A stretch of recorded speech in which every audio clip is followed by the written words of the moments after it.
All right, all you snowboarders of the internet, we're here, we're live, we're taking your questions. So if you got questions, get them in the chat box wherever it appears. I'm going to try to answer them.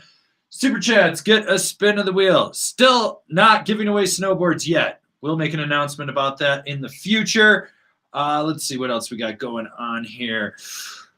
Yeah, there's 100-mile-per-hour winds right now. So if I cut out, I'm really sorry, but we are in the midst of so there is so much wind right now. It is fucking obnoxiously windy. Also, it looks like we got a few people trying to get in here. So the way it works, super chat, spin of the wheel, you can win some prizes, whatnot like that.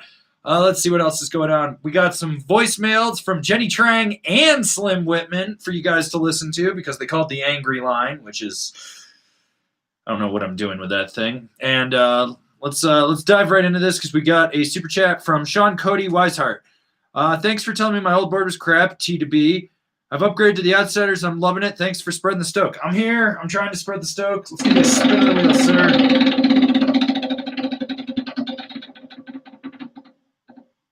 Well, there you go, Cody. Shaun Cody.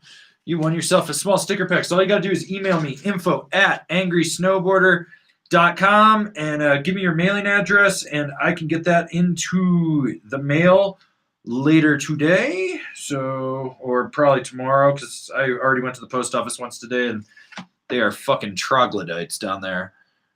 All right, let's see what we got here. Looking for questions. Okay, we got one from Eric Kim. Avran, will you talk about the Anon wave cell? I just started reading up on that. I like the concept of it. I think it makes sense.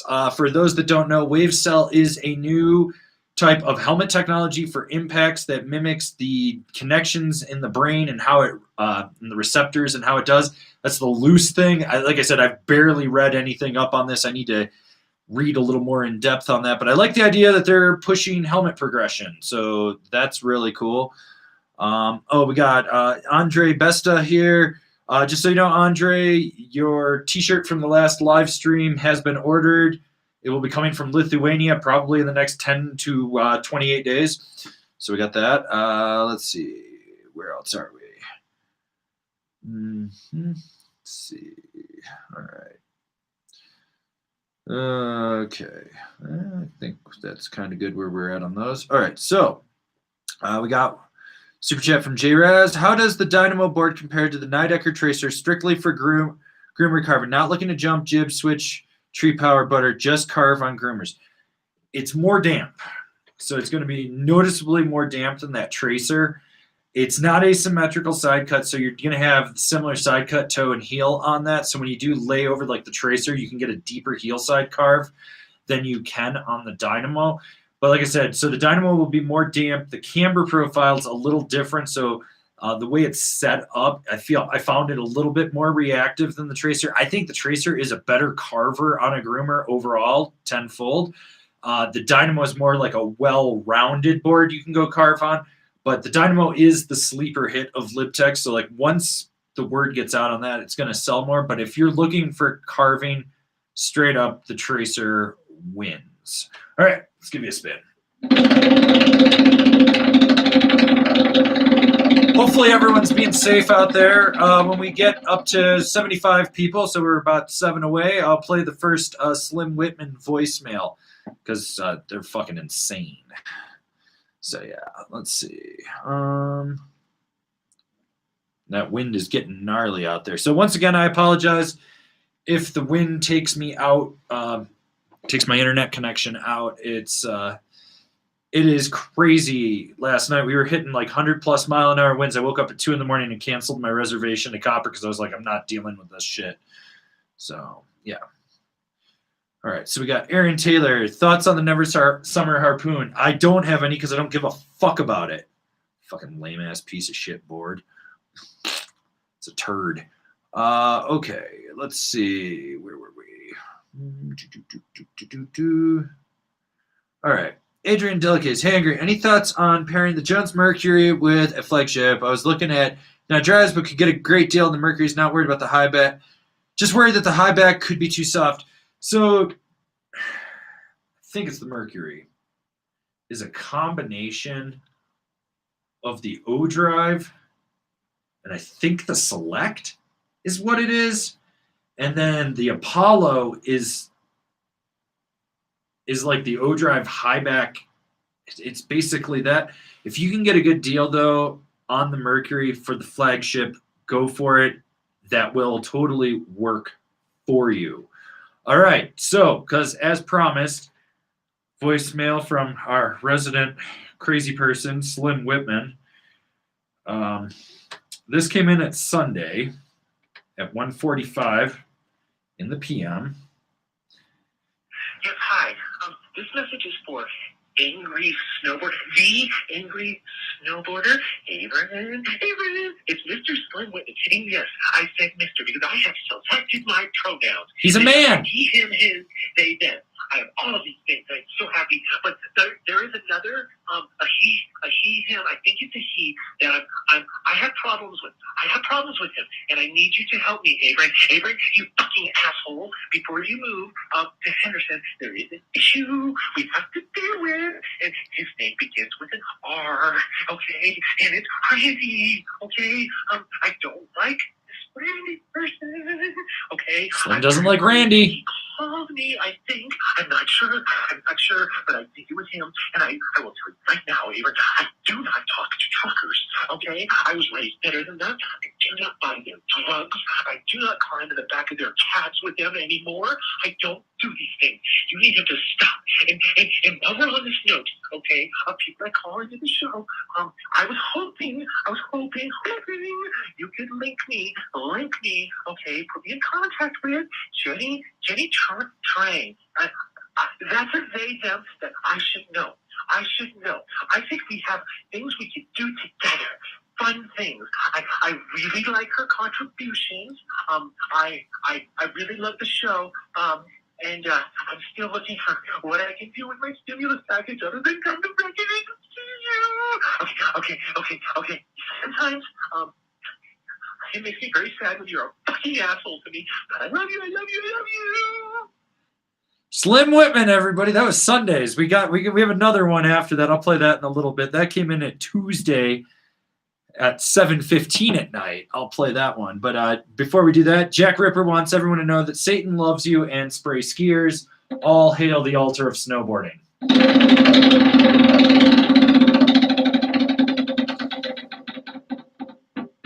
Jesus. That's a hit right there. Well, Jack, you know the deal. If you want it, claim it. Otherwise, it goes unanswered. Well. Yeah. Okay. So let's take some more questions here. Let's see. Oh, we got Kevin Hubin here. Just so everyone knows, Kevin has not been turned into a skin suit by creepy super fan Alan Russell. But he's talking about wave cell. Not insults, wave cells. So let's see what else we got here.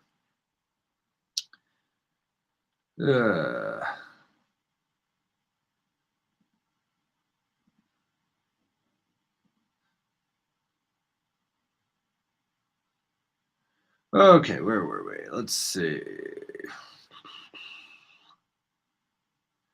Jason Overmeyer, does Arbor ever send you boards to review? They haven't in the last 2 years, but they've been going through like different brand manager issues, and the rep wasn't around. Obviously, pandemic this year like kind of fucked things because we had some stuff kind of rolling and we were going to do it, and then I've just kind of kept things closer to home, and I'm just trying to finish up stuff. I will be reaching out to Eddie Wall over at Arbor and trying to get stuff.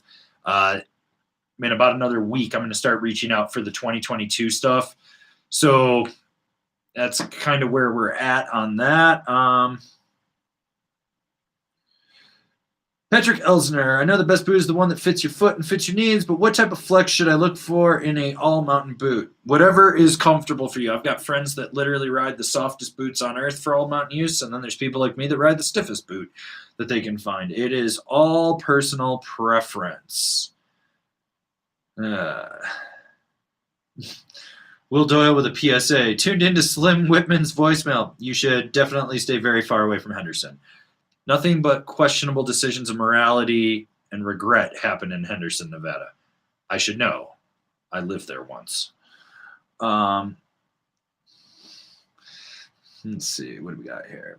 LW 3383. I'm stuck between the Yes Standard 59 and the Pick Your Line 164 wide. For an advanced rider, I'd like to hike, hit bolts, glids, and bomb. You probably want to pick your line more if you're looking to hike and get more powder-free ride.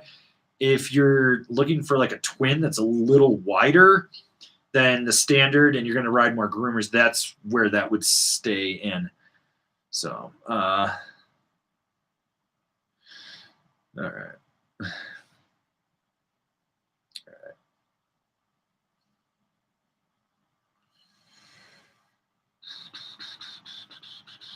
Travis Luz, thoughts on the Black Snowboard to Death with Union Strata, even though the Strata is more freestyle? That's an underpowering binding for that board, and you really don't want that. You're not getting the most optimal performance you can get out of that Black Snowboard to Death. If you're doing Union, you really want, at minimum, to go with a Force, but probably more of an Atlas on there. If you're looking at other binding companies, you want something that's a little more stiff and doesn't have that mini disc and designed to have all that lateral play. Like, it's a good surfy style binding, and if you're putting on like a slush slasher or a navigator, yeah, it would make sense. But the Black Snowboard to Death, you want that for a charging board. It does not make any sense.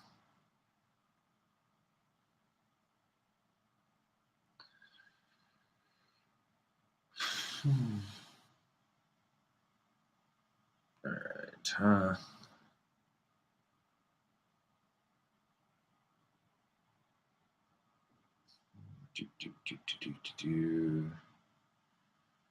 All right. Okay. Paul WB, have a Pioneer and a Backslash. Neither have structure. Tellus is from GP87. Not sure about United Shapes. That's also from GP87. Do other boards from those factories come with structure? Is it just about the brand specs? It's about the machinery that the brand has and how they do their production. Some places literally just don't have someone to do a stone grind. They don't have a Winter Stagger or a Montana or a grind right there to do it. It also adds another step to the finish process of how you put the boards out there. I mean, worst comes to worst, get in with your local shop, bring them a 30 rack of PBR and some cupcakes, fucking bribe their asses. It's 10 minutes worth of work to put a structure in a base. I don't care what anyone says. It literally does not take that long to do anything. So that. Also, if you're not following me on Instagram, you should, at Angry Snowboarder, because someone put a 9.5-inch black dildo on the Keystone Snow Stake cam today. Fucking hilarious. I guess they really wanted to show Vail what 9 inches looks like. And, well, it definitely made them hurt. Their egos are crushed. So, okay.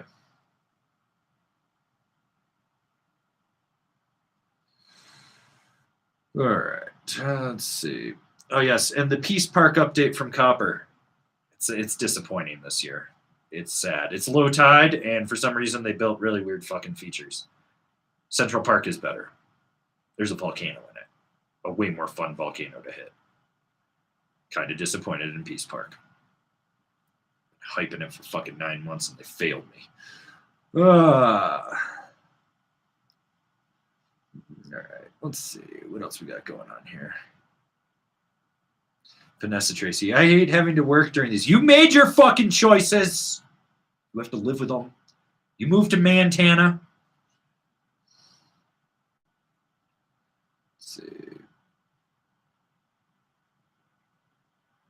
Let's see, where were we?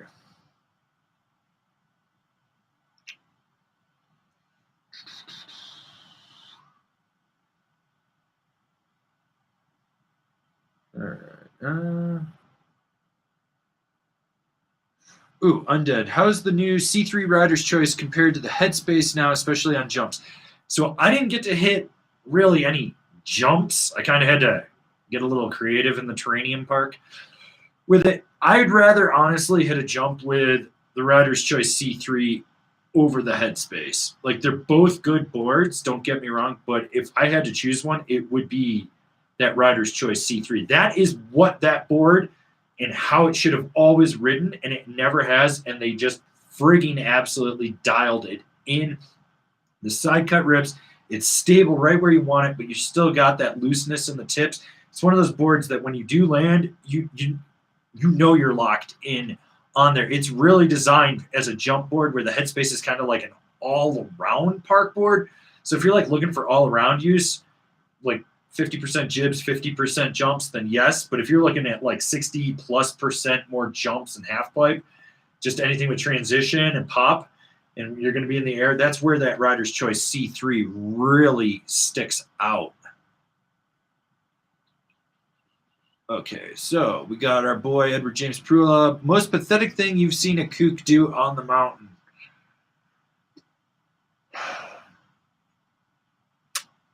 I've seen a lot of pathetic things in my day. But there's this kook that lives here that rides a Karua Dart. He sits down to strap in. He doesn't know how to fucking turn, so everything is skidded or he's side slipping through it. You literally bought a board that is beyond your fucking skill level, and you try to ride it, and you can't. You're not good at it. And that wind is getting gnarly. It's shaking the house. So I'm sorry if this vibrates a little more than normal. That is literally the wind is shaking the whole house. But yeah, seeing people buy boards beyond their skill level and their reasoning and their concept and then underride it and just be kooks, especially when they listen to a backpack speaker, and they probably would rear a rear rock if they could. Like, it's the worst. It's literally the fucking worst. Fucking sad days. Sad days. All right. Ed, won yourself a small sticker pack. You know the drill. Email me. Make sure that you give me that mailing address, even though I know I have it because you've won in the past. But yeah, do that just to remind me so I know what I got to do. Let's see. Okay, Precise 62. Possibly a stupid question, but could you technically volume shift your snowboard by going with a wide, even though you don't need one, and then downsizing one side, or is that different things? No, that's exactly what it is. That's exactly what you're doing. Like if you downshift if you go down to a size smaller wide, you're still getting that volume in there.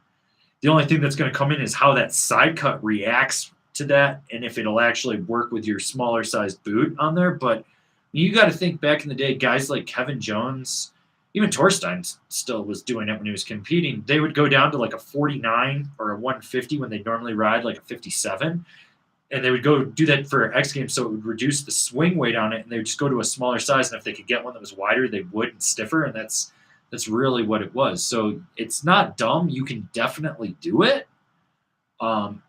It's just going to come down to a case-by-case, board-by-board type of scenario.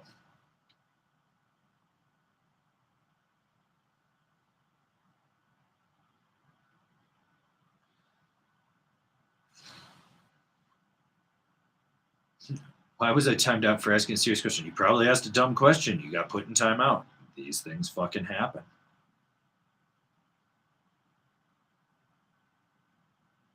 So. But yeah, let's see what we got here. Down. All right. Yeah. So I know we got 134 people in here. So if you're just tuning in, you got questions, get them in the chat. I'm going to try to answer them. Super Chat's get a spin of the wheel. You can win stickers. I'm not giving away any boards yet, but I'm going to try, I think, theoretically, I got to look at the finances on this. I might try to give a snowboard away a month for the whole year of 2021. So let's see what we got here. Okay, where were we? All right.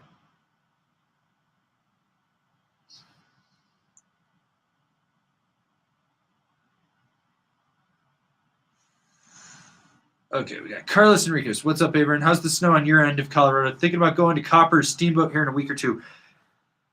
It's probably all been blown off because, holy fuck, 100-mile-an-hour winds. It's low tide in spots. Like, groomers are okay. Steamboat's decent in spots, sketchy in others. Copper's a little more consistent across the board. The storm that's supposed to roll through this weekend and then through next week, though, I think could replenish us. So there's a bunch of things going on there. So let's give you a spin, Carlos.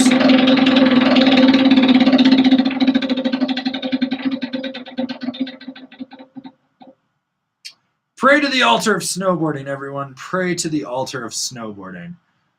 All right. Edward James Prula, thanks, man. And let's ban speaker packs. Yes, we're going to ban speaker backpacks. Fuck. Only assholes would force you to listen to their shitty music. I listen to shitty music. I put headphones in, and I'm an asshole. They must be really big assholes. Oof, lose a turn. All right, what do we got here? Let's see. Oh, what do we got? We got some more questions here.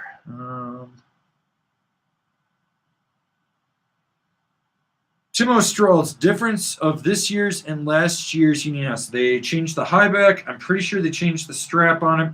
The flex went stiffer on the Atlas. Basically, it's a whole new binding this year compared to last year. That was one of the big bindings that got the big overhaul this year. So, yeah.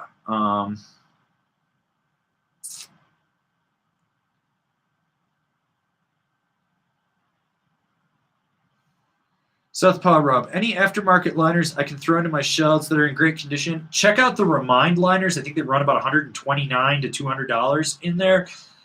It's actually designed to look like a snowboard boot. It's got an internal lace on it and everything. Do that. Otherwise, you can do an Intuition plug liner, but you have to have it heat molded, and that is a whole fucking process. And I've done videos on that, and it's just that. And I think Deluxe, it's Deluxe that makes an aftermarket liner as well for snowboard boots. So check that out. All right. We got John Weber. Any boot suggestions for stupidly wide feet? Currently on a K2 Masis wide, but since it's not true doable, it puts too much pressure on my foot in the wrong place. P.S. Your vids have influenced all my board purchases. You're going to okay, so Burton makes some wide stuff. If you can find the Burton Japan stuff, that stuff tends to actually be wider in the forefoot. 32s run wider. Solomon makes a specific wide boot. Vans tend to be a little bit wider in the forefoot as well. Once again, the best boot is the one that fits your foot and fits your needs. This is why I have a hell of a time not recommending boots, because I'm not literally sitting there looking at your foot answering your questions. So anyone that's like, how is boot X? What do you think of it? I think it's fucking boot X. Try it on. If it fits and it works for you, it's probably a good boot for you. If it doesn't, well, fucking move on to the next one. All right, John, let's give you a spin of the wheel, buddy.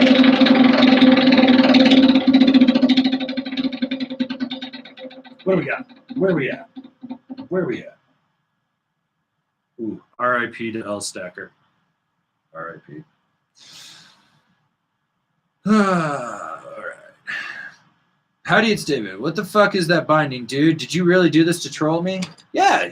So this is the Ride A8, and I rode this, and you were with me when I rode this. So I rode this at Copper, and I've actually got the C8 here as well. So I've ridden both of these. So if you're a member of Angry Snowboarder VIP, you're going to get these reviews, one tonight and one tomorrow. But I got to film the reviews on these still. But, the new Ride bindings actually blew me away, which, the funny thing is the aluminum one is actually narrower than the composite one. And I like the fact that they do the flip strap so you can get more flex in the top, a little bit stiffer, so you can vice versa flip it around if you want. I do like the high back a little bit more on the A8 than the C8. But overall, I've been really impressed with these new Ride bindings. But the composites do have a really big imprint on them. So you got to be aware of that. Also, you can kind of feel the canting in the C series, but in the A series, I did not notice it at all. And I rode them on the same board. So anyways, yeah. So there's that for you. All right. Give my moderator a spin here.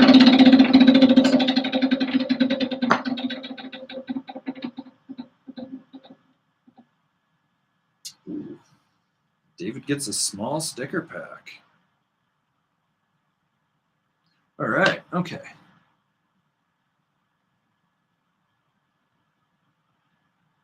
Okay. Aaron S. Sitting at the one lift at Vail right now. It's icy as fuck here. Well, no shit. 100 mile per hour winds. BC and Keystone are so much better right now on day 5. I think anything was better till today. Literally 100-mile-an-hour winds fucking ruined everything. So let's see. Where were we? Wait. Where we go? Wait.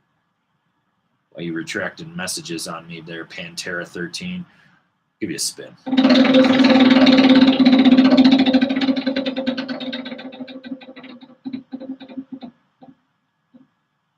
Oof, lose a turn. That is rough. Okay. Yeah, let's see. Bro Gnarly in all caps locks. How do you feel about Lego snowboards? That's how I'm reading that. They're actually really solid. I haven't ridden that new model that they've got that's volume shifted, but the open road and double barrel, there's actually reviews of them. On here, nothing's really changed in them. Super solid boards, ride super well. Scotty's selling them direct. Makes sense. You know, I like the open road. I like the shaping on it. It's super, super solid. So both good. They make good stuff. They're coming out of GP87.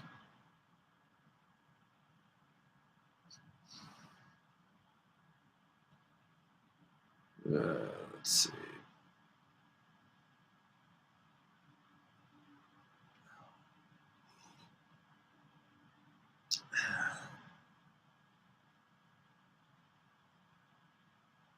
Okay, Paul WB. This is a good one for all you guys that, yeah, I need a visual aid.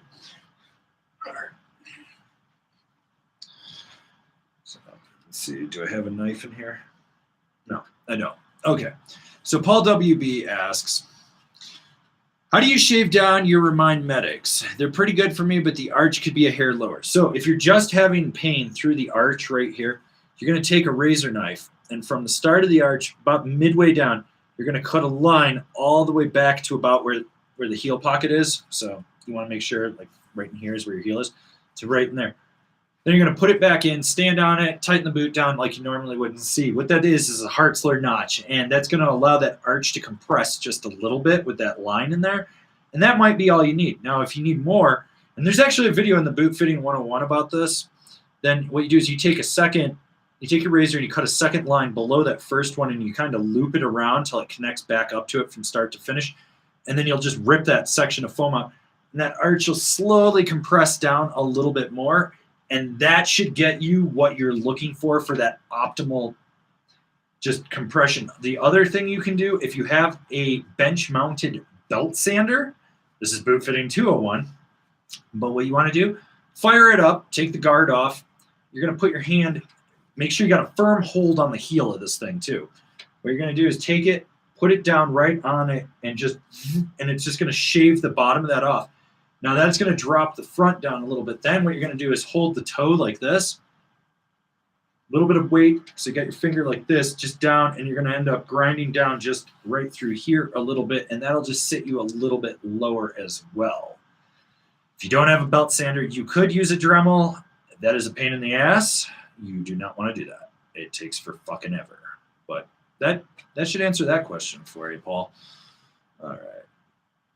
Let's see what we got here. Let's see. Okay, where were we?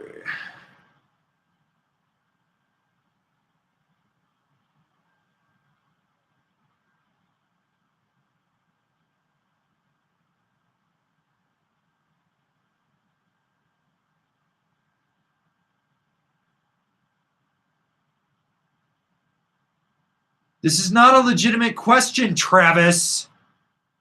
The Rurock helmets have a removable mask, so it's appropriate for this season with COVID. So why the dislikes from the community?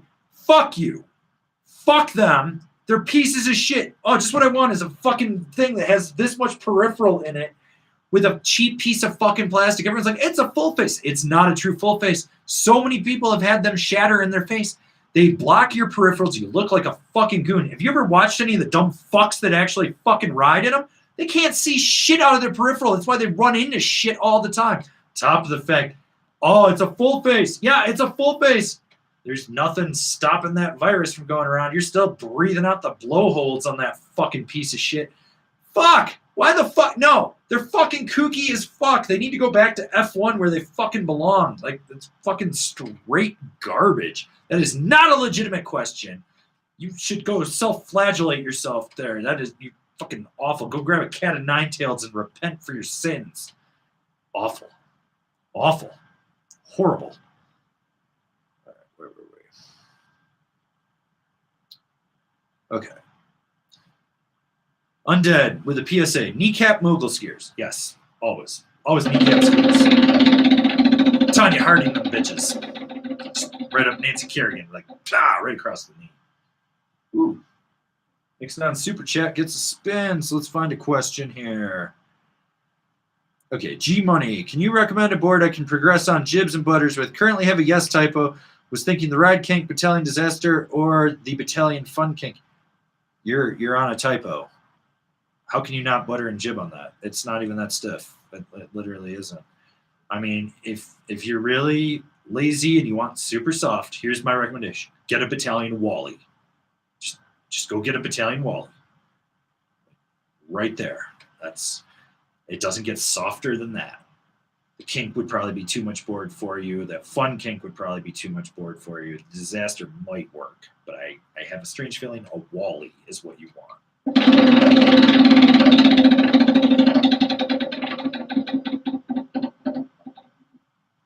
R.I.P. to L. Stacker.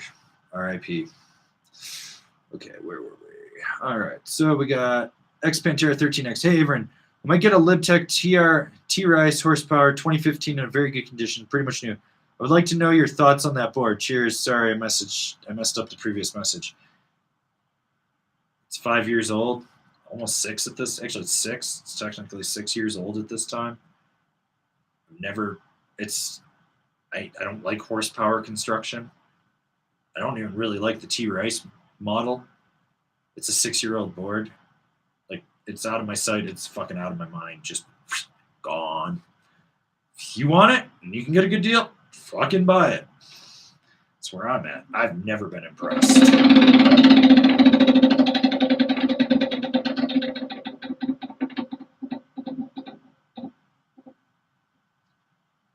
Lose a turn. Right. So, Vanessa Tracy. I want new bindings. Ride Genesis now. Ride the Nitro Dropout. Any good ideas? I just want change. Also, Nitro Dropout still feels dead. Why? I don't know. Maybe you got... Depends where it came from. Actually, I probably know why that Dropout feels dead. If it came from the fucking house, it's probably one that they bought from the factory in China that was fucking one of the friggin' factory seconds. Put that shit flat on a table or a flat surface and make sure that board still has camber in it and it's not twisted. Because there's a bunch of those fucking floating around that Nitro did not sell. I want to be fully clear with this. Nitro did not sell. The house bought them from a factory in China that just dumped all these factory thirds and fourths and warranty bullshit ones and stuff that did not pass QC. They dumped it, and it's actually being sold to people. I've seen 2 people with different boards from it, but that might be the actual issue with it. And if that's the case, like, you might have got fucked on that, unfortunately. Now, in terms of bindings, if you're on if you're on the Burton Genesis and you like that, why wouldn't you just get another one? I don't know. Otherwise, I think the Nitro Team Pros are really solid. The Rome Katanas. You might even actually like the C or the A8s from Ride. And if you wanted to go stiffer, you could bump up to the 10s, which I haven't reviewed those yet or ridden them yet. Let's see what else. Flux, was it the SF, XS, something like that? That could be another one as well. Solomon, it would be the Highlander would be pretty I think it's the Highlander. Yeah, I think it's the Highlander. Is it the Highlander? No, it's not the Highlander. It might be the Highlander. There can be only one. That might work as well. With K2, you might, what is it, the formula? You might like a lean AT, but you'd want to leave the heel block in to make it a little stiffer. All right, Vanessa, let's give you a spin.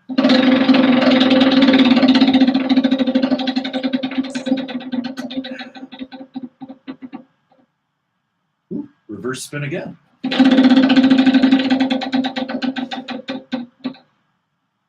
All right, we got Slim Whitman's mom, so you guys are in for a treat. We got a second Slim Whitman voicemail for you all. So prepare yourself for the crazy. Yes, hi. My name is Slim Whitman, and I am calling to speak with Avran LeFeber from the English Snowboard. How you doing this? Look, I just want to tell you, first off, thank you for talking so much about the orca, because I'm watching National Geographic, and they're showing orcas, and that people, but I'm going to use my stimulus check that the government, the big bad government is sending for me, a little through charity. Oh gosh, I'm watching the orcas, it's so cute. So, thank you so much for all you do, and I have to go. Slim Whitman, everybody. He's going to buy an orca and suck on its blowhole. So, yeah. All right. Let's see what we got here. All right. Drew Wisner. Finished physio this week. Back to the hill this weekend after a month. Thanks for all the content. Keep on keeping on. Well, thanks for the support, Drew. I appreciate it. Glad you got through the physio and you're getting back on there. So what do we got for you? Remember to subscribe, people. Remember to subscribe. All right, where were we? Okay, let's see what we got here. Where'd that go? And we got one from Mark DeCorso. Just got a GNU 4 and love it for the aggressive all mountain.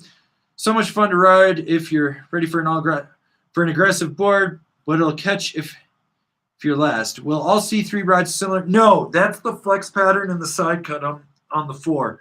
Because if you go to something softer, like say a GNU anti-gravity, it's not. Even the E-jackknife isn't that aggressive. It really comes down to the core profiling in that board coupled with the side cut and how they actually ride. So each one does ride different. The 4 is a slightly more aggressive hooky board. But like if you went to like a LibTech Dynamo, while it's still aggressive, it's not hooky like that.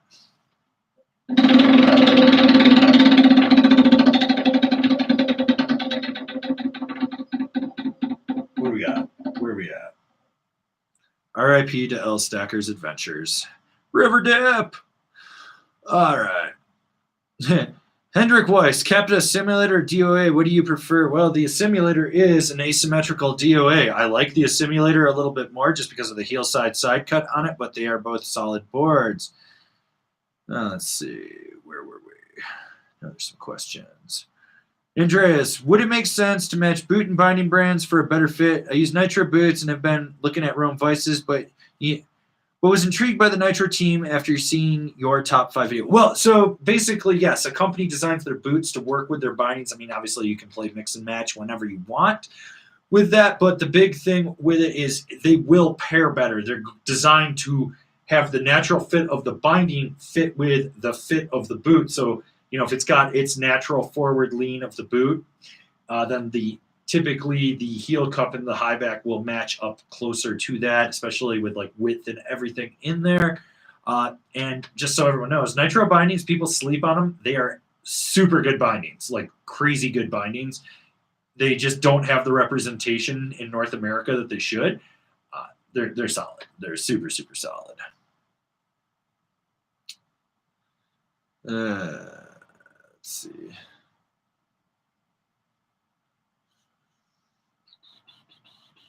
Okay, where were we? Z-Mower, thanks for the stickers. They really got me stoked. Well, let's see if we win any more, bud.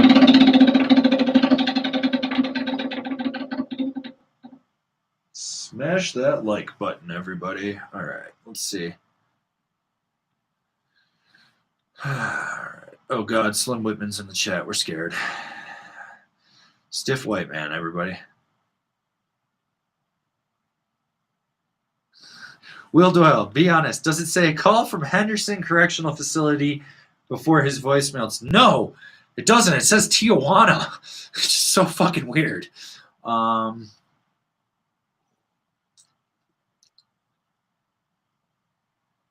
right, let's see. And we got a PSA from Patrick. Got to head back to work. Take care, everybody. And don't forget to spray anyone who is sitting in the middle of a run. Yes, they are fair game.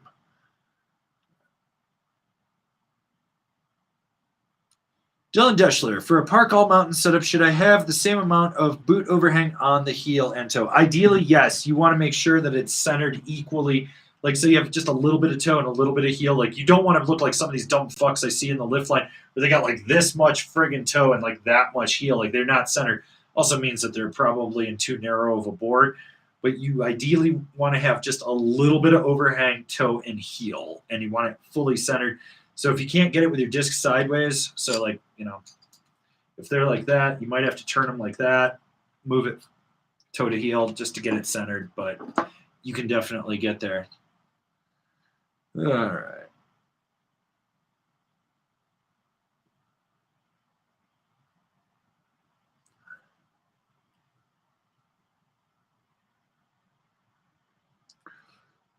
All right, Paul WB, what's the poppiest all-mountain freestyle deck you've ridden that doesn't suck at turning and pressing? Honestly, like my new favorite for popping is the Endeavor Live. They redid it. So I'm going to grab that here.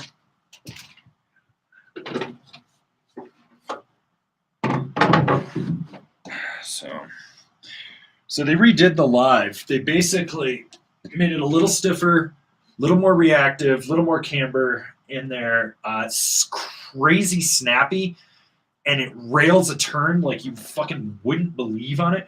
Doesn't suck at pressing. You just have to muscle it a little bit more. I do have a review of that coming out soon. Got like 30 reviews parked I got to finish. But that Endeavor Live is probably one of my new favorites for exactly what you're describing. Let's see.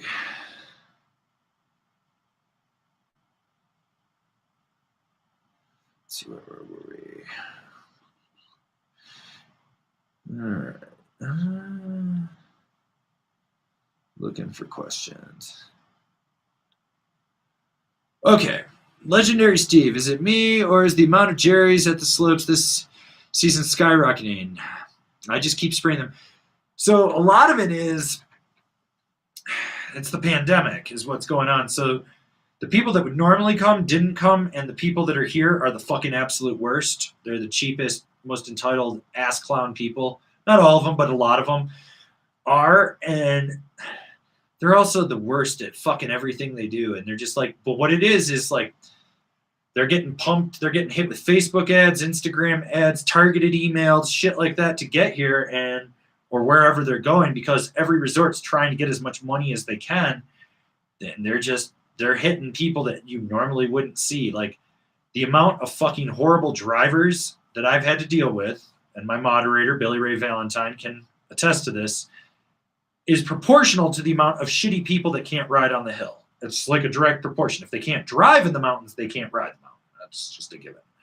And that's kind of where we're at. So let's see. Okay.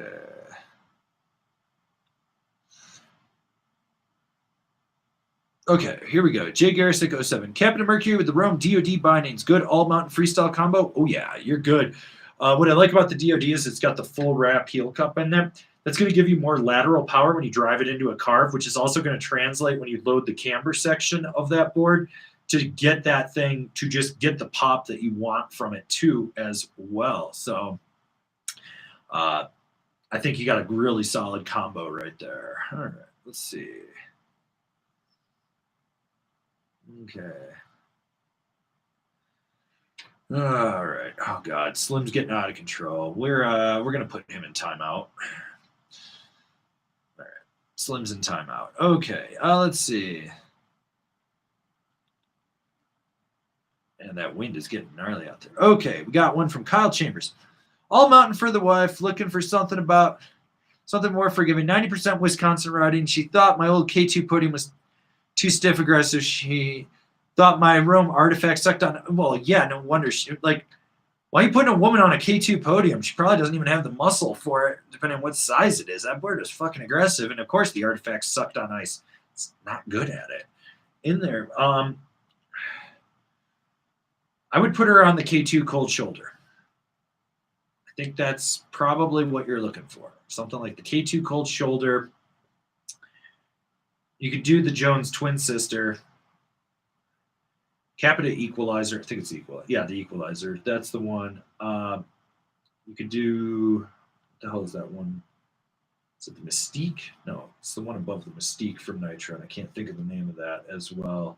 But yeah, that would be pretty solid. Or you could check out some of the GNU or even the LibTech stuff, like the Dynamis. Check out the LibTech Dynamis. It's the women's Dynamo. That's a good one too.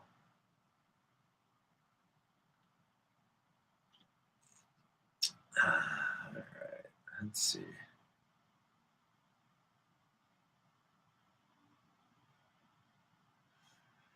Schmegma salad. What's the best all year round mountain town job? Need to escape my government job. So you want to if you want to work for the town. So the best job is snow removal or town beautification. So town beautification means in the summer you're driving around with the little cart, the watering cart, and watering the plants. You start at like 6 in the morning, you're done by 11. That gives you the rest of the day to fucking go do whatever the fuck you need to do. And in the winter, you do the sidewalk plowing. So I think you're up at like 5 and you're pretty much done by 10 at the latest. You're probably done by 9, which means you missed first chair, but you can still get up and hit stuff. And that's if you work for the town. One of the other great jobs for working for a town is if they have an ice rink, Zamboni driver. You only literally work afternoons and evenings. You got your whole day for you in there to do whatever you want. Trash man is also a good one too because you can pretty much work 2 days a week and you make like $30 an hour.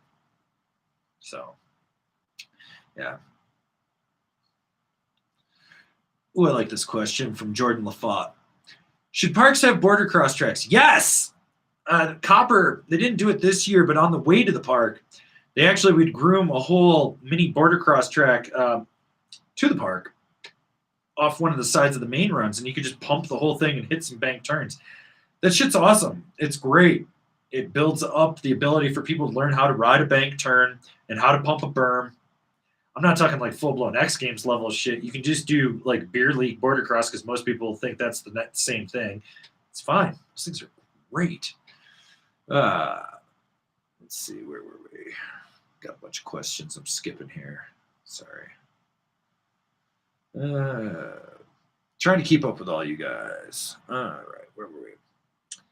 Theo Flo, I'm in an ongoing low-key argument with my friend regarding his use of the Jones flagship. My point of view, there's almost zero reason to ride a flagship on the East Coast. What? No. What? No. There's plenty of reason to ride a flagship. Magnet traction for ice grip. It's directional enough that you can still carve with it and get low. If you do get pow, that's fine. It's good in the trees. Your friend's right. So he's good. Let's see.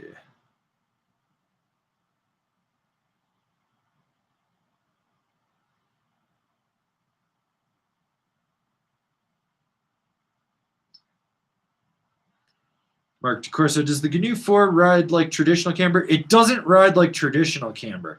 It rides like a camber 2.0, so it's a little more mellow between the feet, and it doesn't go all the way out to the contact point, so you don't have like that full load in there. It's close.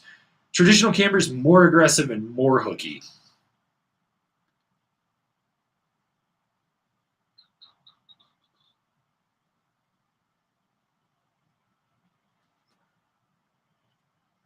Shane Brown, what's the best way to move out to Colorado or another mountain town without becoming a dirty snow carny? Win the lottery, cash in your trust fund, sell everything you own, including your children, because, you know, children are just spare parts and they have a lot of viable organs. I mean, a kidney will get you 80 grand. They got 2 of them. It's 160 grand right there, plus their bone marrow, liver, whatever else you need to sell from them, some lungs, maybe their eyes. Eyes get like 25K on the black market. I'm just saying, people need cornea transplants. You know, sell them. So you can do that. You can become a hobosexual, or you could become a gigolo. I mean, it worked for David Lee Roth, although who would pay for his services? I don't really know. It's scary. All right.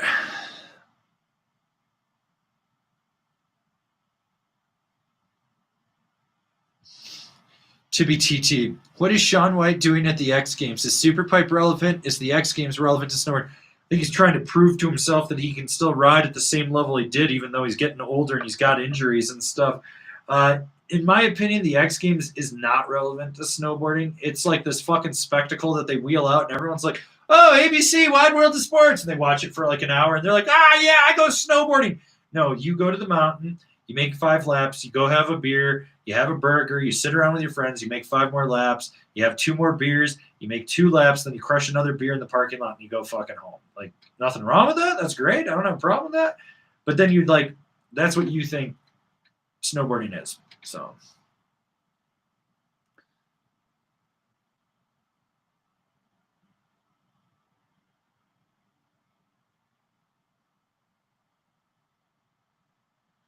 Oh, God. Okay. Well, we can dive into this one because why the fuck not? So, Jay Garisick 07. I can't put my finger on it, but the dudes over at the Good Ride just bother me. What is about those dudes that just sucks? Oh, God. I gotta prepare myself for this. All right. So, for one, no shop background. They have no shop background whatsoever. They have no industry background whatsoever. James Beastie rides off his back foot because he doesn't know how to ride, so he doesn't know how to properly engage his snowboard and initiate a turn. So everything steers off the rear or off the back foot. Everything on that. They don't know how to hit park. They have gotten better at snowboarding, I'll give them that, but the more you ride, the better you should get in there. Everything has to meet their stupid level of standard, and everything's the best so that they can keep getting free product. They keep most of the product that's actually sent to them that they can. They're a bunch of tool hacks. Let's see, Jimbo might actually be fucking retarded. I mean, he might literally have brain damage. I'm not really sure about it. You guys deserve better than that.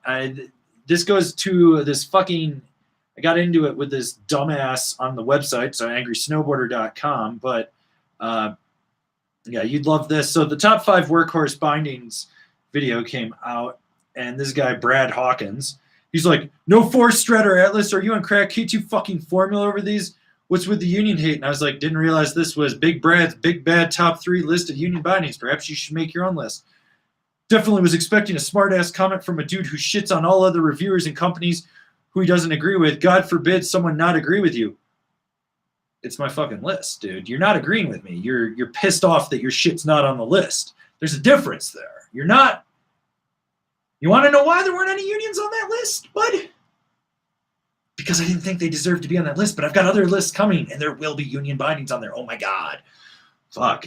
So he's doing that, and I was like, oh, my God, my name's Brad. I came here asking for advice, and when I get it, I'm so happy. But the second someone makes a list that I don't agree with, this guy's the absolute. This dude literally asked me for a bunch of advice and was stoked on it, and then turned on me. Do yourself a favor, dipshit. If you don't like what I do, then fucking don't watch or read the content. Don't bother asking for advice. I'm sure James Beastie will love a comment on his stuff and answer you. Oh, wait, he doesn't allow comments. Fucking snowflake. That's another thing. They don't engage with you guys. Like, that's one of the things that I hate about the Good Ride. They will not engage with you guys because people will call them out in the comments. People will point that out because they don't have that technical knowledge background. So when I was 15, I went to work for Holiday Valley in their rental shop and did binding repair and miscellaneous different things. But this was also the mid to late 90s when shit would blow apart. So, I mean, Drake 9s, Tech 9s and Drakes merged together. You were cutting fucking ladder straps off ski boots and drilling them and making ladder straps for your bindings. Like, I used to take bindings apart and put them back together in my sleep. But, this is where it's at. These guys don't literally, they don't get any better. They don't progress in their knowledge. It's pretty much like let's see. Does this have one on it? Yeah. So this would be them. Silent Salesman Sheet. This is their review. Hi from our friends at Rosenthal Snowboards. We've been building snowboards and innovating rider-centric technologies for over 30 years now. We're a small group of passionate snowboarders focused on creating the best tools and technologies for sliding sideways. This board is camber. They would tell you it was camber. It's cam rocker. And then they would go on and talk about the light rail technology in here, the light frame, and give you the fucking wrong shit on it. Like, they literally can't comprehend anything that's not on the sticker sheet. Like, if you actually watch some of their fucking reviews, you'll see that they botch technology, My favorite was they wrote an asymmetrical board completely set up backwards for the review, filmed 8 minutes into a review, which I can go into the whole fact that they don't fucking edit their shit, which in this day and age, why the fuck wouldn't you edit your shit? Like, you can't, like, makes things fucking easy, dude. I fuck up shit all the time, and I'm just like, stop, and then I'll just film another section and splice it together. But 8 minutes into a review on an asymmetrical board, and those three fucking monkeys fucking a football are sitting there, and they're like, oh my god, we set it up backwards. And then they continue on with the review. Dude, it has a specific heel side cut and a toe side cut. They're going to ride different if you flip them. We did it on an episode of Can Kevin Carve It. Like, blows my mind. My favorite was they were talking about, like, the K2 Cool Bean is one of my favorite reviews of theirs. You can't ride this unless it's in a foot of snow. It will not turn. My moderator, Billy Ray Valentine, will attest to you that you can turn that thing on a fucking groomer. He and I rode Cool Beans for 2 days this week. I ride a Cool Bean as a carving board, not a powder board. I go out and I rip groomers on it. It's a great board for testing bindings because you can feel everything underfoot in there. But that's the thing. They don't know that. And they will never know that. I throw the challenge out to them all the time. Let's do a live stream debate. We have the technology for it. But they won't do that. They can't do that because I can run circles around them. I've forgotten more about snowboarding than they'll ever know. At the end of the day, he's a guy that snowboards, and he snowboards more than most people, and he might snowboard better than some of the people that watch his reviews, but he will never be a snowboarder. And that's just the sad thing. I mean, you're talking about a guy that blew his shoulder out and got pissed off at what was available for online reviews and started doing it without knowing shit. This is a guy that I was working a demo for Signal Snowboards at Snow Basin in Utah, and I've told this story before. Hadn't snowed. I mean, it was a low tide year like this year. Hadn't snowed in weeks. Comes up, wants to take out the Signal Epic, which was their powder board. Okay, fine. I tell him, I'm like, hey man, this thing isn't going to ride that well on groomers. Just with the snow, this is what's going on. I was working for my friend Steve Norwood, who used to be the Signal rep. And so I set him up, and he's gone for like an hour or so, and he comes back, and I was like, hey, okay, everything good? And he's like, dude, I got into like 4 feet of snow, and it was fresh, and this thing just slashes. Now, mind you, I'm sitting there with a Snow Basin local who has lived in Utah his whole life. That is his home mountain. He rode for Tech 9. He was back in the day in the 90s, so he was a pro. He looks at me, and he's just like, what the fuck is he talking about? There's no snow. Like, there's just fucking rocks. Rocks. That's literally it. It was 55 degrees that day. So he might have rode some slush and chunder and shit. Fine. Admit it. But don't try to tell me you're fucking slush and pow. And then his review came out, and he was praising how he rode like 2 feet of snow or some shit on it. And I was like, what the fuck is this? I was there. I don't know where this snow was. Because I know the snow that came in after that demo, because I was at Snow Basin, and I rode it, and it was 14 inches over rocks and shit, and I fucking drilled them. And like, what the fuck? The problem is, if you have a modicum of the ability to see bullshit and see fake people, you see it with them, and that it resonates like this isn't right. But if you take things at face value, you take them at face value as they're an expert. They're a self-proclaimed expert. It's like Jonathan Buckhouse claiming he's a pro snowboarder. He's not. They're not. Like, I work on and off in shops if I have to. I have standing job offers to go work in snowboard shops if I want it. I make enough money, I don't have to anymore. On top of the fact I just don't want to. It's not fun for me anymore. But I like to go into the shop, and when I'm visiting the people, I'll make a sale for them. And I don't care because I like that. That's who I am. I mean, it says something. So Colorado, when we have outdoor retailer and everything, we have what they call the national demo. So everyone that comes to outdoor retailer, SIA, they load them. They all come up to the mountains, and we have the on snow demo, and they get to try shit. And all my reps say the same thing, and this is hilarious. Like, this happened to me the other, I think it was the end of November. I was meeting up with my Mervyn rep, and he was introducing me to some guys. Some worked in shops. Some of them were other guys that used to work in shops, and we're all talking. And they brought it up, and they were like, "So what's the deal with this guy?" And I was like, and before I could say anything, my rep is like, "Whenever we see him coming, it's like they take up all our time. They don't know their ass from a hole in the ground. We have to explain shit over and over again. They don't know their fucking angles. They don't know their stance width. They're talking out their ass, and it's like they just want to be acknowledged that they fucking snowboard and then get a pat on the back. Like they want their field day participation trophy. That's what they want for showing up, and they can't get it. And that's not just my Mervyn rep. That's my Rome reps. That's my Ride K2 reps. That's my Yes Now Jones rep. You know, they all are like that. And then they're like, there's me when I come through. It's an on-snow demo for shops. You know what I'm doing? Hey, you guys are struggling. You want me to turn some screws? And I will hop right in and I will set people up, and I'm taking their little cards and getting credit card information, having them sign waivers. I'm filling it out. I'm setting up bindings, you know. I'm doing that. That's the difference between them. And, you know, my reps are like last year, because obviously this year we're not going to have Outdoor Retailer and we're not going to have the on-snow. So what I did for my reps is I went and bought 3 cases of Breckenridge bourbon, and every rep group that I deal with got a bottle of Breck bourbon. And I was like, that's a thank you for you. Like, you guys are out here and doing that. Those guys, they treat them like they owe them something. Me, I'm like, I owe you guys everything. Like, you guys are the ones that get me my shit. And that's what it is with the good ride. They're fake as fuck. And they don't know how to ride. Like, if you start really crucially watching, that's fine that they do riding in their reviews.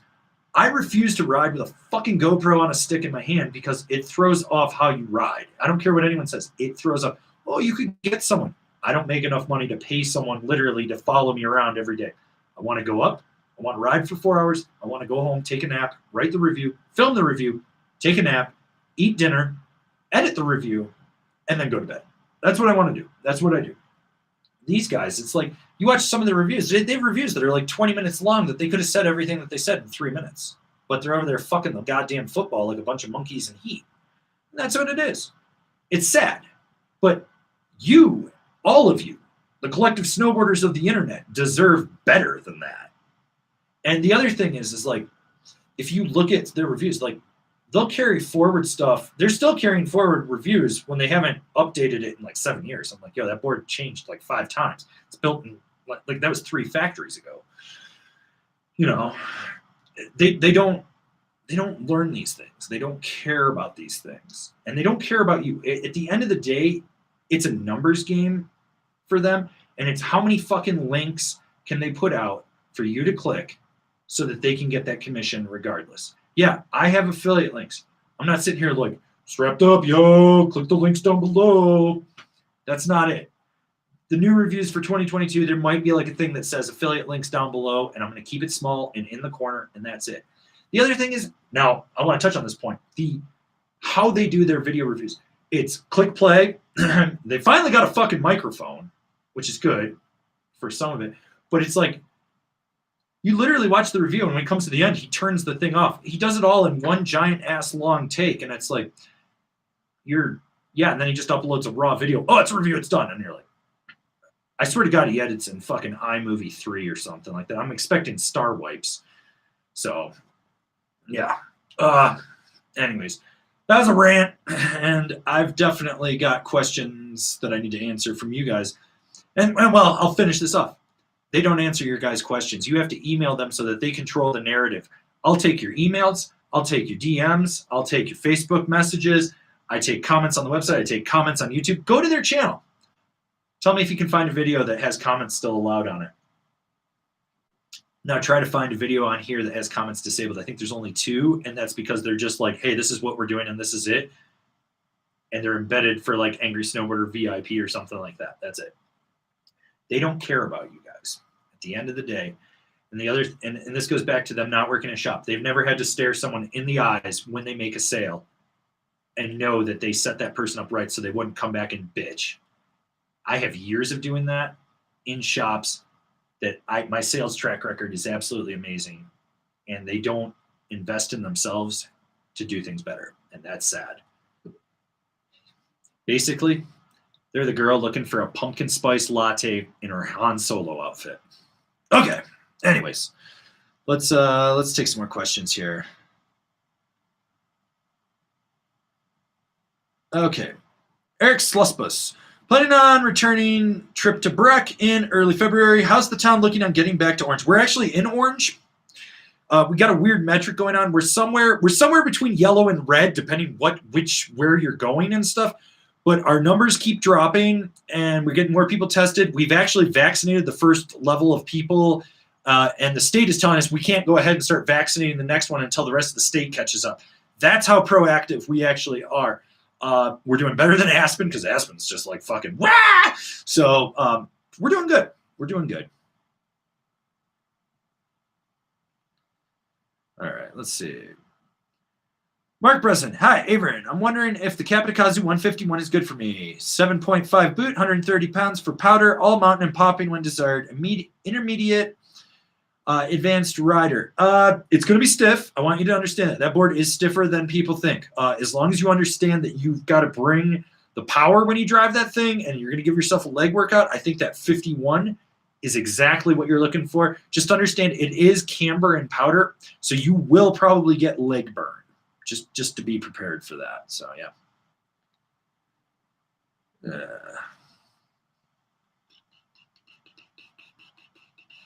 Okay, where were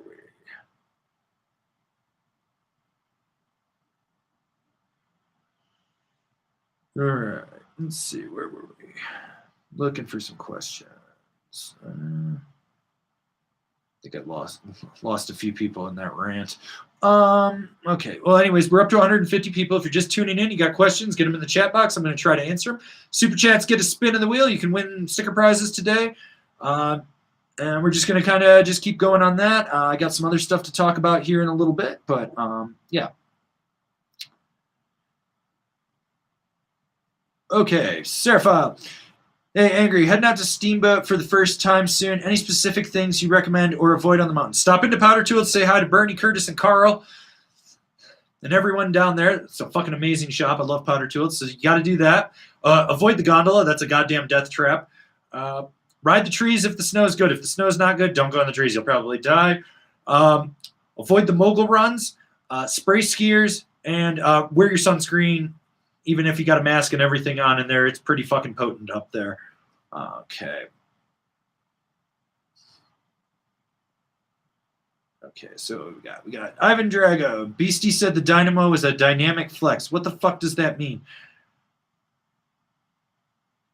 I don't speak retard.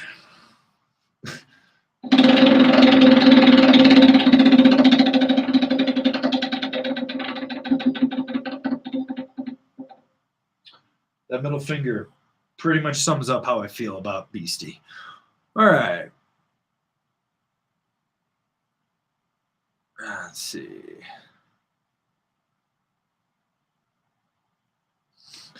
David Goldman. Saw some dude ripping carves on a cool bean yesterday at Bromley. If you're in here, I caught you killing it. I wasn't at Bromley, but I was carving on a cool bean yesterday. That's why I read that comment. Okay. Legendary Steve, did anything change in the newest simulator? Yes, it got an extruded base. That's the big difference there. All right. Let's see. Matthew Westbrook, I've been listening to for a few years to your reviews. I've also been riding for 20 years. I'm old enough to know you have a ton more experience. These kids let that ego and pride lie to them. It's not even kids. The guy's fucking older than me. He's fucking 40. Like, what the fuck? I'm only 38. But I've literally been doing this for so long. I want to retire so bad. But I can't retire until I know they've gone out of business because it would hurt all of you. Oh, okay. All right. Let's see. Josh Dunn. Oh, okay. Here we go. I actually wanted to talk about this. So, what do you think about the new Jones Stormwolf and the Mind Expander Twin? So Jones actually just released a bunch of new stuff. So you got the women's Stratus. So for those ladies that want a stiff ass charger, you got that right there. That mountain, so that Mind Expander Twin, I'm really curious about that because it looks more like the tail shape.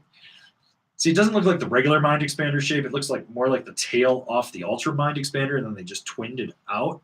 I'm curious how loose that thing will actually ride on a groomer, like if you have to cut back to the powder. I know that that should be phenomenal in POW with the shaping on it, and that looks good. Now, for the Storm Wolf, it is like an honest-to-God lone wolf that has anorexia. Uh, well, I shouldn't say that. It's more like a storm chaser that has anorexia. But it's I'm really curious how that rides, and I got to talk to my rep and see. I don't think I'm going to be able to get one in this year, so it'll come out in the 2022 reviews. Hopefully shit's not fucked for me to get product this year. But I like that. I've seen them in person. I haven't seen the Mind Expander Twin yet. It hasn't shipped, but I have seen the Storm Wolf in person. It's got a good shape to it, good camber profile. I like the way the side cut shaping is. It looks like everything I didn't like about the Storm Chaser and I didn't like about the Lone Wolf are gone, and they just took the best of the best. It's like animal husbandry over here, and they just made the best that they could, like mating them together. And that's what I like about it. I think that thing is going to be able to rip a hard carve. It's going to slash really well, and it's going to float. I think it's going to be slightly above, like, say, a hovercraft in terms of flex, because that's kind of how it feels, like kind of like more like a hovercraft flex, like slightly above that. But surfiness, it's going to be a little more surfy than that Storm Chaser, but not as loose as the regular Mind Expander. They look really, really good. I'm really curious how they ride. And as I was saying, I'm doing this whole trying to give away a bunch of snowboards. They're only selling these at core shops right now. So 2 of my shops have them. So you can get it at Underground Breckenridge on Main Street in Breckenridge, or you can get it at Gravity at Copper in Center Village. So only small shops have it. They're not really selling it online. It's something you're gonna have to seek out to get to. But I've got 2 shops that have both sizes. So do that. But to go back to my whole, like, I'm trying to give back to snowboarding for 2021. If I got to talk to the rep, if I can't get on one from him, I may just fucking buy one from my shop, review it, and then give it to one of you guys and do a giveaway with it. So got to kind of see about that, see where the finances line up, see if that stimulus shows up. Because right now I've already spent the stimulus because, I bought 3 more snowboards to give away. So we got 5 boards already parked. So there is a PBR Slush Slasher, a 158 wired Recon, a 56 Razi Sushi, a 49 After Hours for the ladies, and a 155 Rosinal Jigsaw for the ladies. So just trying to get prizes together, give stuff out to all you guys, trying to really work on that. So, but the Jones board is on my radar to get on, and I like everything that they're talking about with these. I think they're going to be solid. I just need to ride them. So let's give you a spin of the wheel, Josh.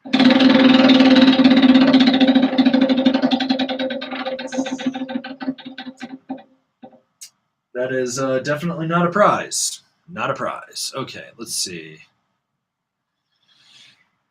All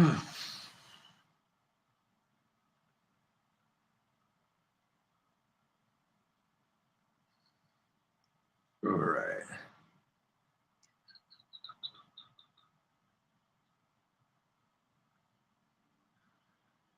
Okay, Jesh Kuhn, Arbor Hemlock thoughts. What other bindings are comparable to the Arbor Hemlock? So I like what Arbor's doing. I like their bindings. They still haven't rectified the issue of over tightening the machine screws, so they cause them to strip out. It's still like a 50-50 issue on stuff stripping out or not stripping out. So, you just got to be careful with that. Bindings that are similar to that would be your Union Forces, your K2 formulas, your Ride, probably closer to the C8 than the A8 on that. Your Burton Malavita Cartel somewhere in there with that. Like Flux DS, they'd all be relatively close to that.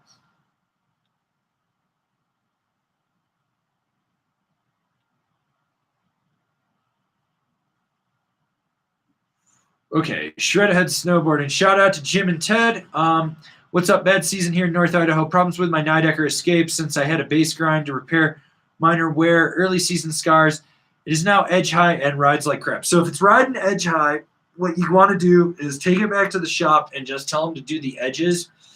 And what I would suggest, put a 1.5 degree base bevel on that That's going to take off some of the material. It'll bevel the edge up, so it won't be as hooky, but it'll still give you that edge grip on there. And what you're going to do, if it's sitting a little edge high, depending on it, you probably want to run it 3 to 5 passes. So start with 3 and see. Then take a true bar, put it across the base, and just make sure that it looks flat. And when you take that true bar, do it up at the tail contact point and just slide it down and keep an eye to make sure that there's no weird gap, like it's pushing up or down on there. If 3 passes hasn't brought it down, do 5. That'll bring it back probably, and you should be good to go after that. And then it won't feel like it's sitting weird and it's catching and whatnot. Also, for everyone in here, you should go subscribe to Shred Ahead Snowboard. Those guys are dropping knowledge bombs and making you guys better riders.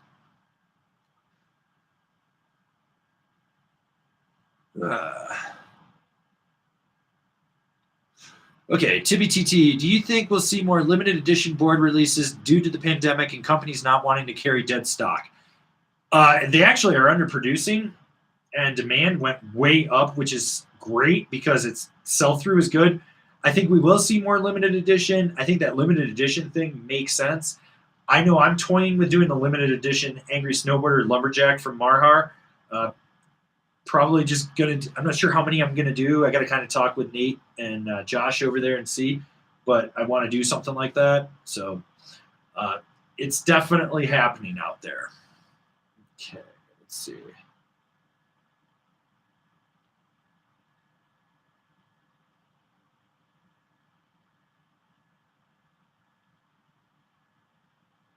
Let's see, where were we?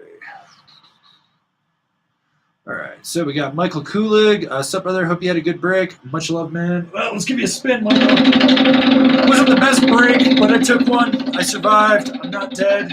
Super good.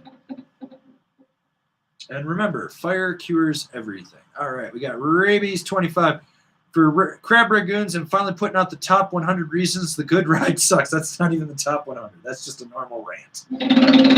Fuck, I could literally make a top 100 of this. I just don't want to devote that much time because they suck that much.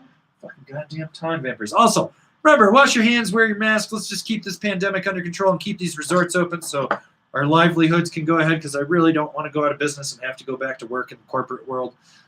Also, if anyone is a German Shepherd or Belgian Malinois breeder, please reach out to me. Looking for a puppy, preferably sometime about May. So I want to know who's breeding out there. So if anyone's breeding one of these, I want a puppy. I'm going to legitimately try to train it as a service dog for some stuff that I have that are my issues. So if I'm just looking for breeders, don't send me Google search results. I've searched everything. I want to talk to people face-to-face, or not face-to-face, but directly with what my concerns are and figure out what lineage they're doing.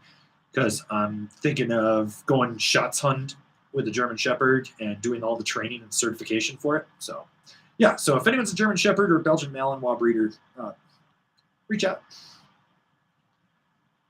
Okay, Dave G. Is the GNU Hyper Kiarv a decent choice for lazy days and East Coast trees? Rest of the quivers to Tom Sims Pro, Spam, and Party Platter. I've never ridden Rocker. 175 pounds, I figure the 157. Yeah, the Hyper Kiarv, I mean, you have ridden Rocker. That Tom Sims Pro has Rocker in it. The Spam has it in that. But, yeah, that Hyper Kiarv, I mean, if you want softer, more mellow flexing, it's basically a softer, more mellow flexing Spam. There we go. So, let's see. Andreas wants a spin. All right, well, let's give you a spin, buddy.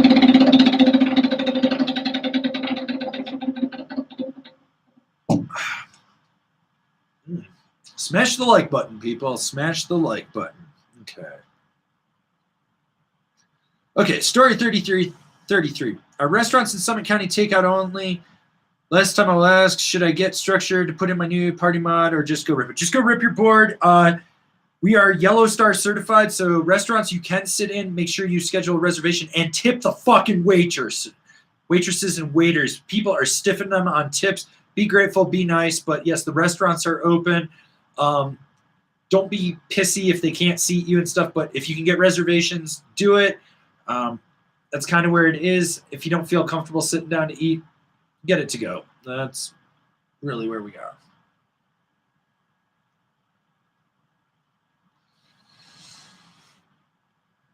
Okay, Druid stream was heavily missed. Welcome back. Curious, why do 95% of the people on the mountain take 2 hours to make it down to green? Obstacles everywhere. I don't know, man. I don't know why you're on runs, but it takes people to be too down. All bets are off this year. It's like, I just rented equipment. Top of the fucking mountain to the blacks. Got to go ride a double black diamond. You're just like, what the fuck are you people doing? I don't even know. Like, all bets are off. I just sit around every day and just shake my fucking head at shit I see. So let's give you a spin.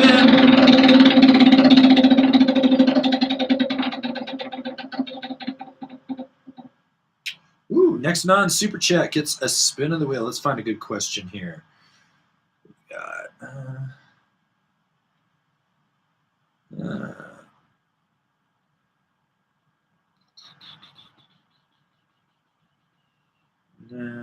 let's see.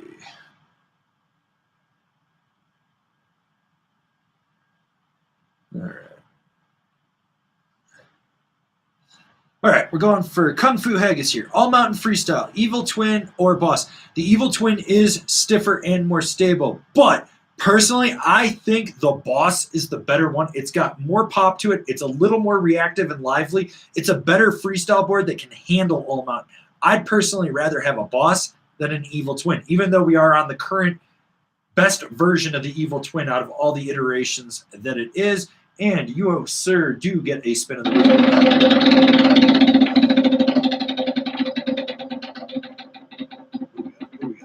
Where we go? Ooh, Slim Whitman's mom or dad. Let's see, where were we?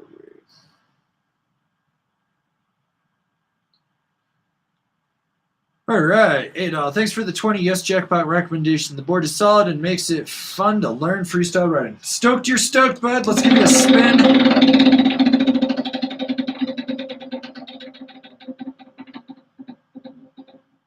Woo. There you go, bud. You just won yourself a small sticker pack. All you need to do is email me, info@angrysnowboarder.com with your mailing address, and I will get that in the mail to you. Let's see. Hendrik Weiss is a 154, the right size for the Capita simulator. I'm 175 pounds and a 9.5 US boot. Yeah, go buy it. You're good. Powderhoon, have you been on any of Austin Smith's season equipment boards yet? No. The only person that's going to probably do a review is James Beastie from the Good Ride because his head is up the ass of the buyer for Evo because that is Evo's shop brand. Any idea what factory they're made at? I've heard two different things, and I think they might be split between two factories. But SWS in Dubai, which is Arbor and where Jones and Rome and everything else are made, as well as Playmaker, which is Nitro over in Taiwan. So, yeah. Okay. J-Raz, blowing my stimulus on super chats and booze. Spin. I am nothing but a monkey in a box to all of you. I'm here to entertain. This is it. This is where we're at. That is not a prize. Yugal Kamal, can you compare the 151 flagship to the 150 Ultra Mind Expander for free ride, aggressive carving, pow, weight is 120 to 135 pounds. So the flagship is softer, noticeably softer than the Ultra Mind Expander. It also engages its edges different just due to the way the camber profile and the shaping of the board is. You've got a smoother transition in and out of turns. With the flagship, you've got a more precise, aggressive, driven nature with that Ultra Mind Expander. When you're exiting a turn, you'll notice that the Ultra Mind Expander has way more spring on it. The edge hold, in my opinion, is slightly better on the flagship because it's just a little bit more mellow. It just grips a little bit easier. Whereas with the Ultra Mind Expander, it's more precise and driven. Now, if you're looking for more aggressive carving and power riding, that's where the Ultra Mind Expander comes in. If you're looking to maybe just be able to carve on a groomer but still be laid back and not bring your A game all the time, that's where the flagship actually comes in.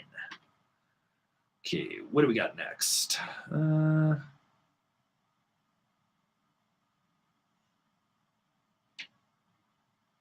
Okay. Declan W. Thoughts on the new Rome artifact / gangplank? I'm looking and potentially buying one. I didn't get a chance to ride either of those for this year, unfortunately. I like that double kick in the Artifact. That really looks like you could get weird on the nose and tail, like buttering around and spinning up on it, and how it's going to actually pop with it. The gangplank, I'm trying to remember what they did to it. It was, I don't know if they like changed the mold, I think, or something in it. But basically, they're both solid. The way to look at it is like more jibbing and playful Artifact. More like I'm going to do kind of everything, but it's still playful. And I want maybe just a smidge more stability. Gangplank. That's the way to look at it.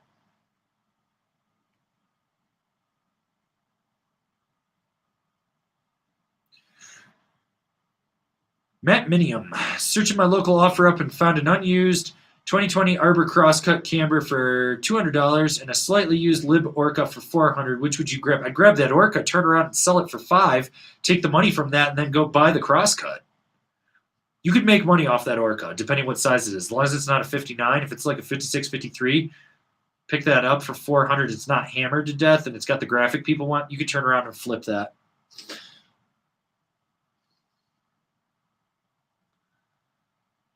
Okay, Chris O'Connell. Curious on your thoughts between the Ride Warpig, Niche Pyre, and Party Wave Plus. Where would each excel? Pyre is quite the pretty board. So this is the way I look at it. In terms of flex, it would stiffest to softest. It's going to go Warpig, Pyre, Party Wave Plus. Now, in terms of powder float, it's going to go Pyre, Party Wave, Warpig. In terms of pop, it's going to go Warpig and Pyre pretty much close together, then the Party Wave Plus. In terms of all mountain versatility, it goes Warpig, Pyre, Party Wave Plus. In terms of POW versatility and who's going to have the best float, wait, I think I already did that. Never mind. So I did do that. But basically, you can't go wrong with all three of those. It just comes down to what you want. Personally, I think the Pyre is probably the best intermediary. It's not quite full Party Wave Plus. It's not quite Warpig. It's kind of just right there in the middle, where it takes the best of everything and it still has its slight quirks in there. So, yeah.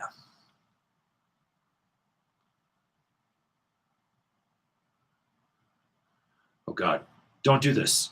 Michael Kuligas. Avran, thoughts on putting my formulas on the bench belt sander at work set to 2 degrees to end up with 1 degree of... No. Do not do that. Do not do that. You will structurally damage the binding. It'll take it down and it'll create so many more stress fractures. Just no.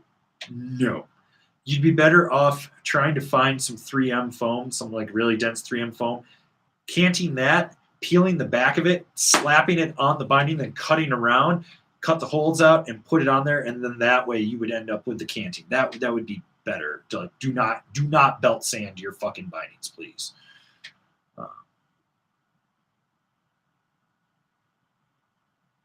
See. Kevius Billy. Any reviews coming up for the new Jones Stormwolf? I have a feeling it's probably going to get reviewed for 2022, unfortunately. I just don't see that happening, but I already talked about that maybe about 20 minutes back. It's hit or miss if that's going to happen. So let's give you a spin of the wheel, sir.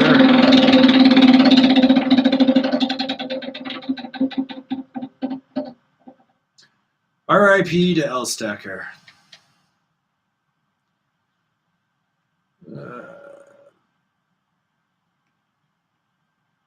Okay, Chumbawamba over here, tub thumping. Sushi wide, slush slasher, or yes 420 for best power board, size 11 boot. It's going to be the sushi wide. The sushi wide will beat the other ones.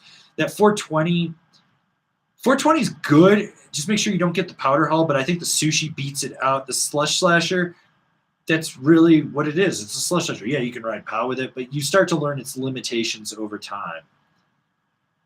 So.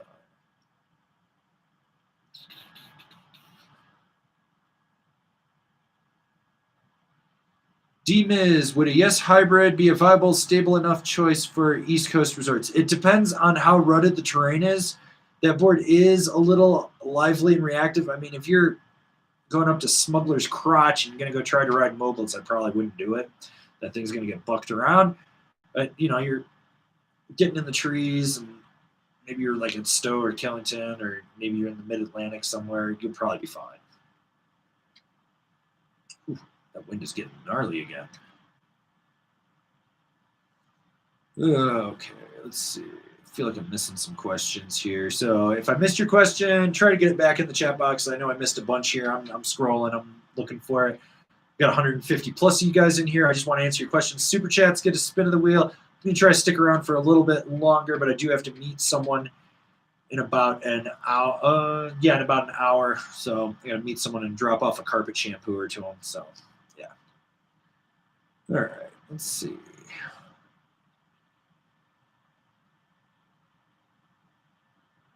Let's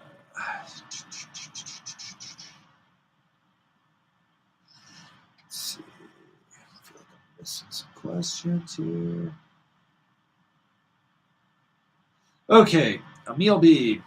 Got any suggestions for a short but wide board? I'm only 160 pounds, but my boots are a size 12, preferably under a 156. Oh, I got you, buddy. K2 Party Platter, Rome Warpig, Telos backslash. K2 Cool Bean, Ride Super Pig, Libtech Short Wide, GNU Gremlin.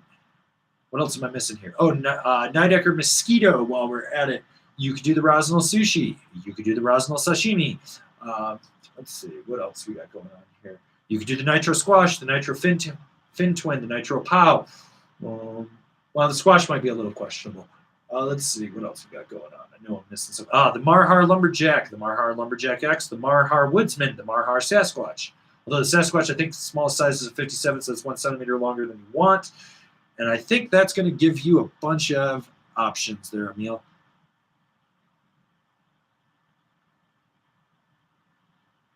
Zachary Bennett, yo, angry guy, what board would you happily rip for 20 years? Whatever they build my coffin out of. I'm going to sit in that fucking thing for 20 years and then come back from the dead and haunt you all.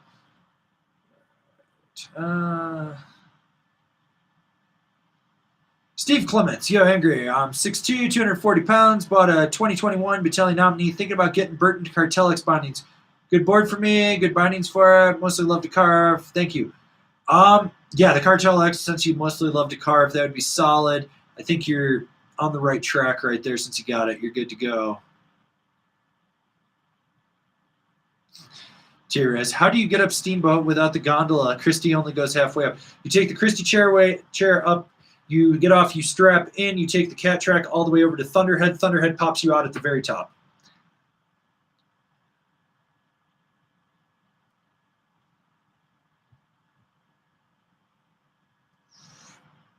$50 Stitches Steel. What size do you normally ride with other companies, and what did you switch to with the pig models? I heard subtract 10 is average, 8 to 10, 6 to 10, something like that. I rode the Super Pig and the War Pig in a 51, and that is exactly what I would have. I wish I'd gotten the War Pig in a 48, in all honesty, but I settled for the 51. But the Super Pig 51 was perfect for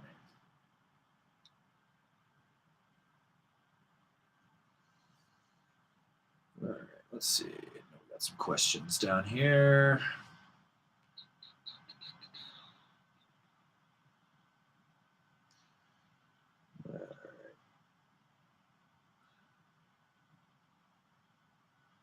CWJ, does anyone know if the 2021 Rome National is die-cut base or sublimated? Looks die-cut, but I'm really hoping it isn't. I'm pretty sure it's sublimated. It's just the way the graphic looks on it. I'm pretty sure that thing is a fully sublimated graphic. The way to find out, hop on RomeSnowboards.com. There's going to be a little chat thing that pops up. Just ask them a question, fill it out with your email address, because if they're not live, they will email you back. So that's what I would do.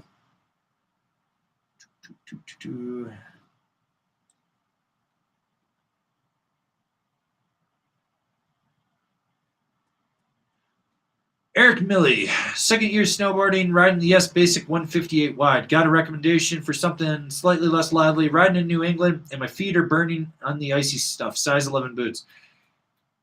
Pull your stock insoles out of your boot and get an aftermarket insole like a Remind or a Shred Soles.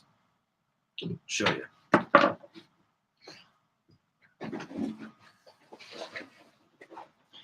Trust me on this, Eric.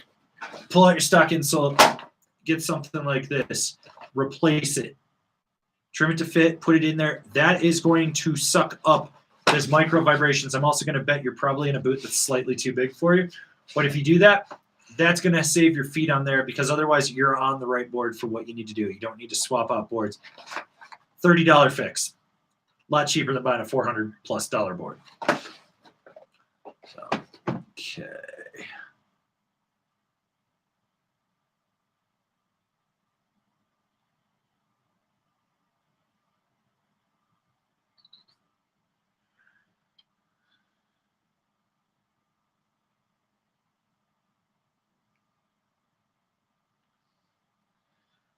I'm not even answering that question. That's dumb.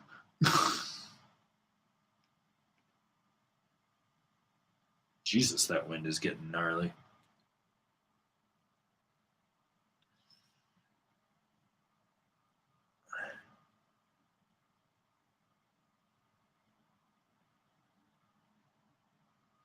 I don't even know how that's fucking possible. Oh, okay. Hunger 6. Thoughts on the LibTech Retro River? That board rips. It holds an edge. The core profile is a little thicker in it. You notice it?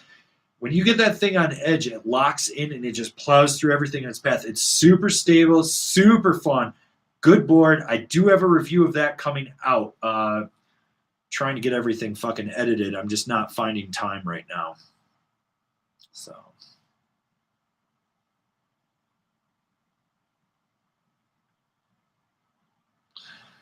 Bry Guy, what's the best excuse to get out of working a Pocono resort on MLK weekend to avoid the plague rats of New York City? Yeah. I've been exposed to someone that thinks that they were exposed to the coronavirus. I'm awaiting my test results. I'm getting tested on Friday. If you're getting tested on Friday, you would have your results by Monday. Tell them they couldn't do a rapid test either. There you go. I'm here for you people.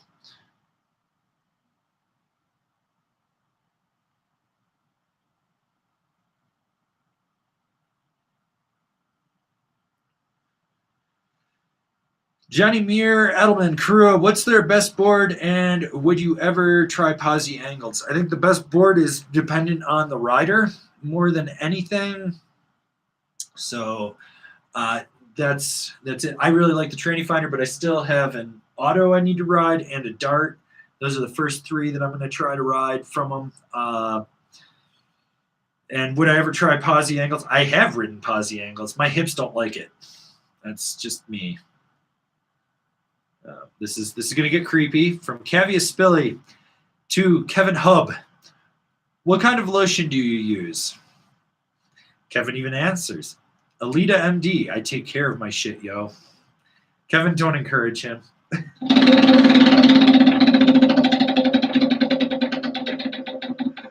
Oh, God. And wear your masks, people. Let's try to keep this shit under going. Anon Crier, best wax for Summit County, Colorado. A fucking stone grind structure in your base. Fuck wax. Okay.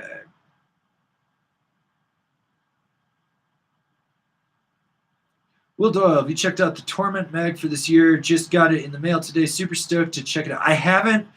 I've seen what they've posted. So for people that don't know, there's an Instagram account called @TormentMag, and they release like an annual magazine, print media.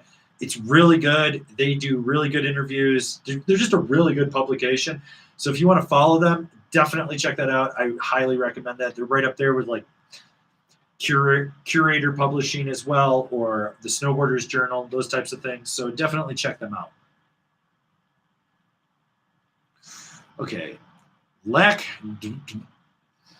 Dwong Manile.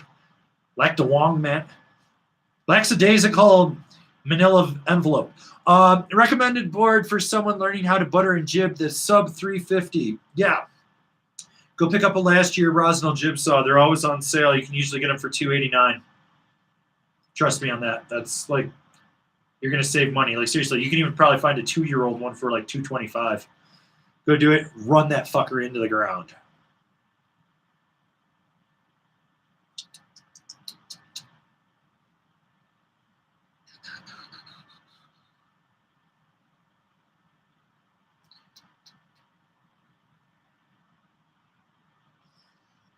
Let's see. Yeah, it's kind of catching up on plans.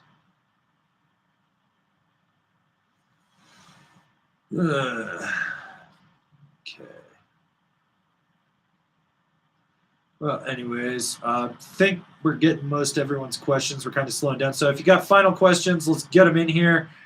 Final super chats, get the spins of the wheel. I'll be back next Thursday with another live stream, and I'll definitely be back in more review videos for you guys. I'm trying to just get all that shit done and whatnot. So let's just get the last of them in here, trying to get that stuff done. So, yeah.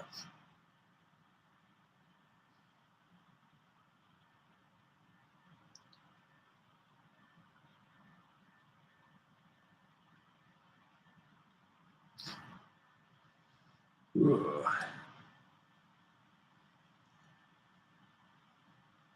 Josh Kuhn, is the DOA soft and playful or stiff? It's a middle of the road. Parkflex, if you have not seen my DOA review, it literally came out last week, maybe this week, last week. Go watch it. It is in the Capita review playlist. So, Gabriel Gother, is it okay to use a fat skier kid as a kicker? Fuck yeah! That's a pole jam, man. That's a bonus ramp. Lean back and pop some air. And if they die, they die. There's no loss. So.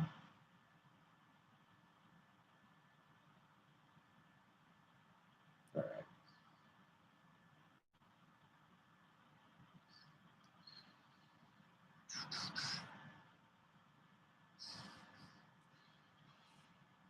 All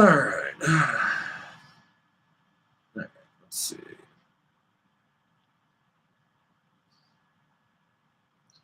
Jay Kwok, what do you think about the 2021 Union Felcar for resort riding? Sure, go for it. Answer that question.